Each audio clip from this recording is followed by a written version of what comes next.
Couple Steve and Carolyn Lazuri say they're out tens of thousands of dollars after they were taken by a home repair scam. They found a contractor on Craigslist, but the man they hired disappeared on them with very little work done on the job sites. It's a renovation nightmare we've sadly heard time and time again. So with us today to discuss how to protect yourself is attorney and legal analyst Mari Henderson. What's the first thing we can do as homeowners to protect ourselves when hiring a contractor? The first thing that you should do is go to your state attorney general. Every attorney general has a consumer protection division. Okay. Go online, see if they have any complaints against those contractors. The Better Business Bureau would also have a log of the complaints. Okay, so when we're looking at this contract, what should we look for to make sure we're okay, just in case it doesn't go as planned?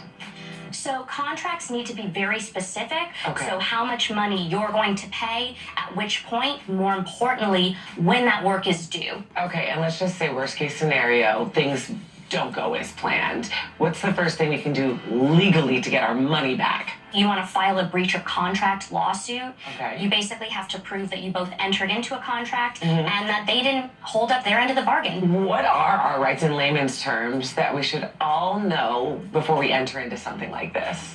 So you have the right not to be taken advantage of. There are certain business and professions code violations that can actually lead to criminal charges for contracting without a license, advertising without a license, and even charging a down payment that exceeds more than 10% on a home improvement contract. And we've got to know that we do have rights. Mari, thank you. Great information. Thanks for coming.